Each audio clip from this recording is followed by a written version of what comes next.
Olá, vamos continuar o exame aí das questões de processo penal do concurso público para defensor público do Distrito Federal, certo? Prova realizada no ano de 2019 pela CESP. Nós já analisamos algumas questões, tem a primeira parte aqui, só dá uma olhada nos vídeos aqui listados e vamos continuar o exame das questões, tá certo? Processo penal. Se essa informação é relevante para você, se você está estudando para concurso público, isso te ajuda de alguma forma, você quer incentivar o meu trabalho, peço para que deixe aí o gostei, se inscreva no canal, para fomentar aí o crescimento aí e a exposição do meu trabalho.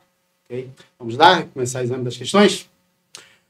Os irmãos José e Luiz foram denunciados pela prática de contravenção penal de vias de fato, em situação de violência doméstica, com pena de prisão simples de 15 dias a 3 meses, ou multa, em concurso de agentes, por terem puxado os cabelos da irmã Marieta. Após o recebimento da denúncia e várias tentativas sem sucesso de citação pessoal dos réus, o juiz competente os citou por edital, seguindo assim as regras do Código de Processo Penal. Então a denúncia foi pela contravenção penal de vias de fato, eles não foram encontrados, então foi feita a citação por edital. Já há um processo instaurado, não foram encontrados para citação pessoal, foi realizada a citação por edital.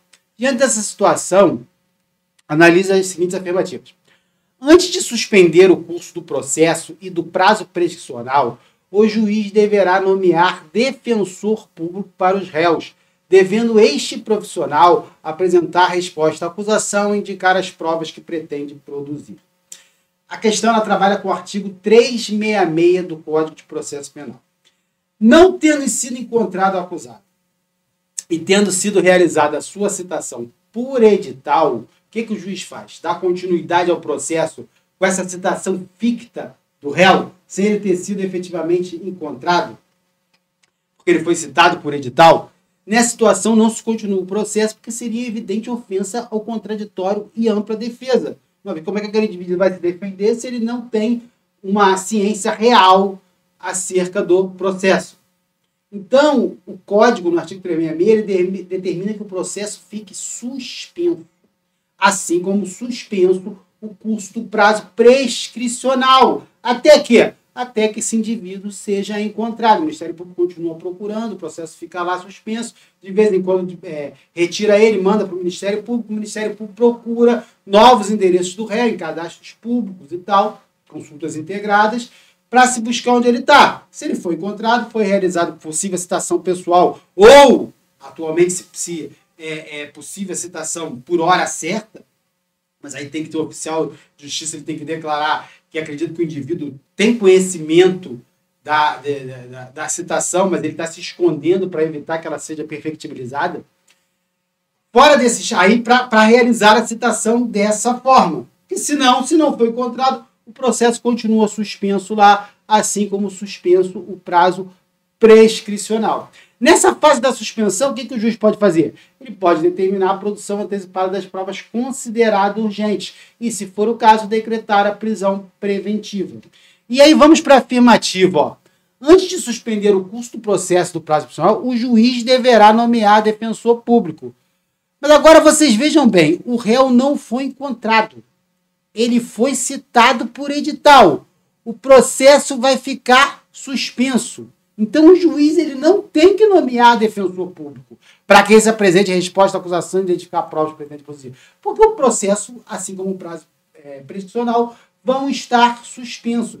Dar continuidade a esse processo sem o réu seria uma evidente ofensa ao princípio do contraditório e da ampla defesa. Então, o processo fica suspenso e não há essa nomeação de defensor público. A nomeação de defensor público vai ocorrer, sim, no caso da citação pessoal ou por hora certa, e o indivíduo não vier aos autos, não constituir advogado, não apresentar a resposta, aí sim haverá a nomeação da Defensoria Pública para atuar na defesa dele, porque aí o processo vai seguir. Então, obviamente, a questão está errada. Mais uma afirmativa referente ao mesmo texto. Após suspender o trâmite processual e o prazo da prescrição, o juiz poderá decretar prisão preventiva dos irmãos, com foco na garantia da aplicação da lei penal. E aí, perfeito. E também deverá antecipar as provas, com base na iminência do perecimento. Aí não.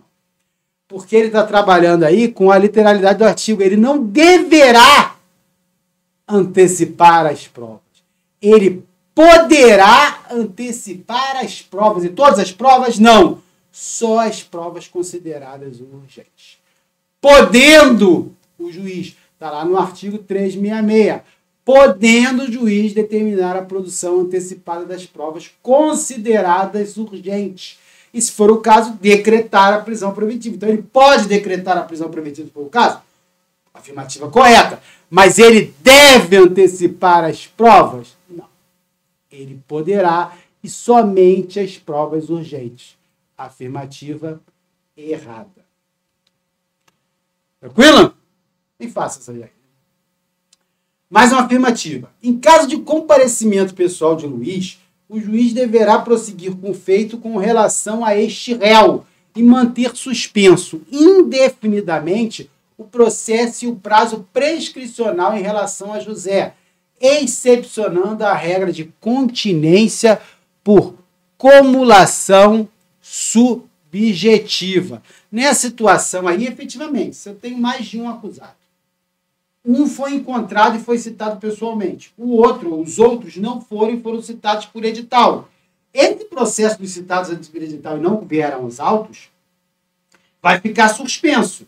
Mas esse corréu aqui, que foi encontrado, o processo em relação a ele vai continuar. Então, essa é uma situação de cisão processual, cíndios processos. Um vai ficar aqui suspenso, relativo a quem foi citado por edital, e esse aqui que foi citado pessoalmente, ele vai continuar a cisão processual. Então, efetivamente, ele excepciona a regra de continência por comulação subjetiva, isto é, para os casos de coautoria, ok? Que há esse vínculo entre as ações, entre os processos, em razão de ter sido realizado aquele crime em coautoria. Então, há um rompimento. O correto seria que eles fossem julgados na mesma unidade de processos, em razão dessa continência.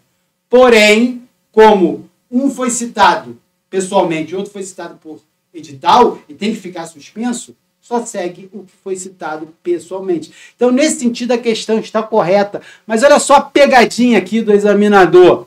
Ele vai dizer, que ele vai manter suspenso indefinidamente. O processo, no caso de citação por edital, ele fica suspenso ad eterno, toda a vida? Se o cara não foi encontrado nunca, o processo nunca é arquivado, nunca acaba, ele fica lá suspenso. Obviamente que não, porque o direito ele não pode trabalhar com situações eternas, tá? Então, o entendimento jurisprudencial é no sentido que ele só pode ficar suspenso o processo, bem como suspenso, na verdade, só pode ficar suspenso o prazo prescricional até que seja transcorrido um lapso da prescrição adequada, inerente à pena máxima em abstrato combinada para o delito. Nesse sentido, é a súmula 415 do STJ. O período da suspensão do prazo prescricional é regulado pelo máximo da pena combinada. Então, por exemplo, o crime de homicídio simples ele tem uma pena de 6 a 20 anos. Qual é o máximo da pena fixada pelo legislador? 20 anos. 20 anos de pena corresponde a que prescrição? A essa prescrição é o tempo máximo em que aquele prazo ali ele pode ficar suspenso. Ao término desse prazo, a prazo prescricional retorna a correr. Tá certo? Então, ele não pode ficar suspenso indefinidamente. Tá? Então, a questão está errada.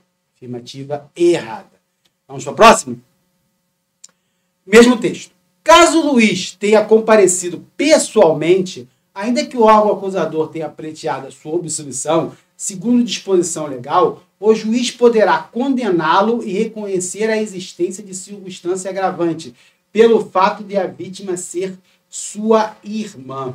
O que a questão trabalha? Na verdade, ele não está trabalhando mais essa afirmativa com essa citação por edital. Ele está dizendo que o órgão acusador pleiteou a absolvição. O Ministério Público pleiteou a absolvição em alegações finais, nos memoriais, porque ele entendeu que não há provas suficientes de crime, ou ele entendeu que tem uma outra situação que afasta ali o caráter criminoso da ação. Então ele pede absolvição. Pode o juiz condená-lo mesmo assim? Mesmo tendo o Ministério Público, tendo o acusador pedido absolvição, o juiz pode condenar, e ainda condenando, ele pode reconhecer a existência de circunstância agravante pelo fato da vítima ser sua irmã? Esse é um tipo de questão que eu acho extremamente injusta. Porque o legislador está trabalhando aqui com a literalidade do dispositivo legal. Tanto que ele coloca, ó, segundo disposição legal. E que dispositivo é esse? É o artigo 385 do Código de Processo Penal, que diz que nos crimes de ação penal pública, o juiz poderá proferir sentença condenatória, ainda que o Ministério Público tenha opinado pela absolvição, bem como reconhecer agravantes, embora nenhuma tenha sido legada.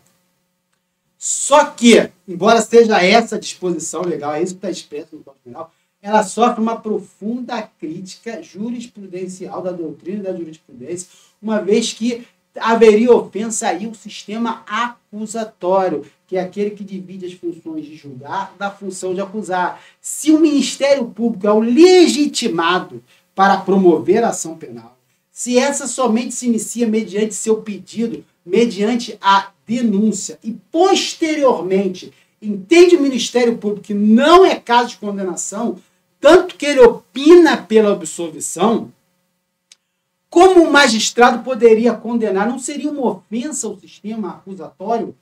Haveria ainda acusação, tendo o Ministério Público dizendo, olha, ele não tem que ser condenado.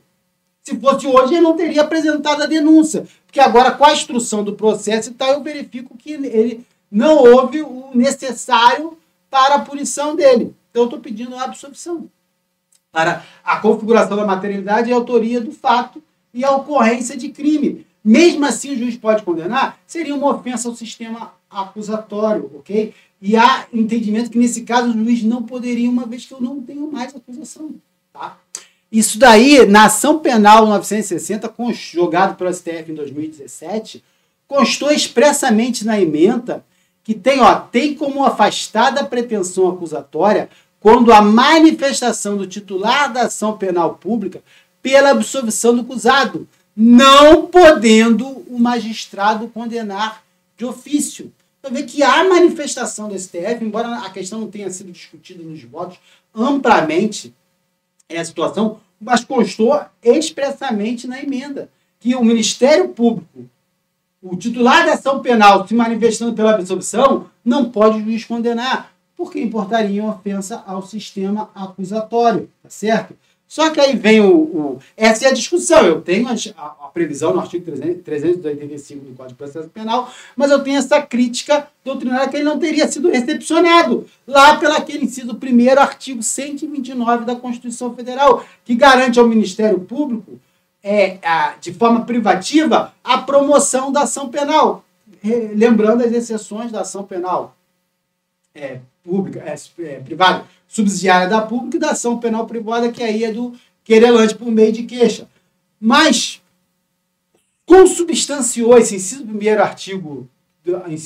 do artigo 129 da Constituição Federal a adoção do sistema acusatório, o que não implica na não recepção desse artigo 385 do CPP, que permite que mesmo o Ministério Público opinando pela absolvição, o magistrado venha condenando. Só que aí vem o legislador e faz assim, ó, segundo a disposição legal. Por isso você tem que ter um macete de fazer prova. Viu? Prova é uma coisa que você se adquire. Conforme você vai fazendo exercício, trabalhando, você passa a chamar a atenção, porque o examinador tá com o tapetinho dele ali para te puxar. Ó. Segundo a disposição legal. E aí, segundo a disposição legal, ele foge de toda essa discussão.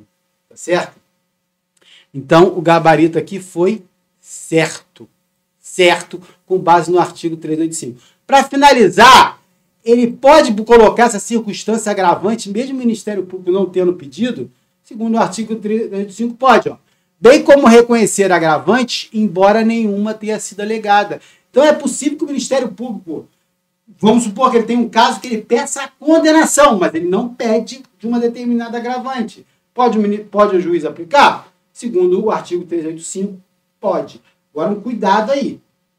Para que ele tenha essa aplicação da agravante, é obrigatório que a denúncia narre a situação de fato que permite a aplicação da agravante.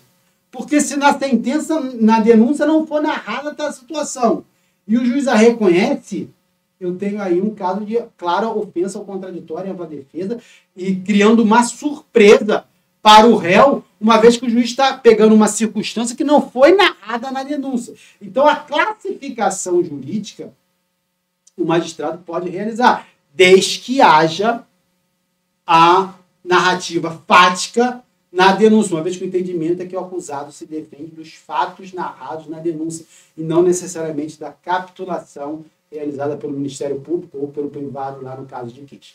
Ok? Então, a questão é correta. Vamos parar esse vídeo aqui. No próximo eu pego as outras questões. Agradeço aí, espero que tenha te ajudado. E, novamente, se te ajudou, se foi relevante para você, clica no like, clica no gostei aí, na notificação e ajude no crescimento aqui do canal. Um abraço.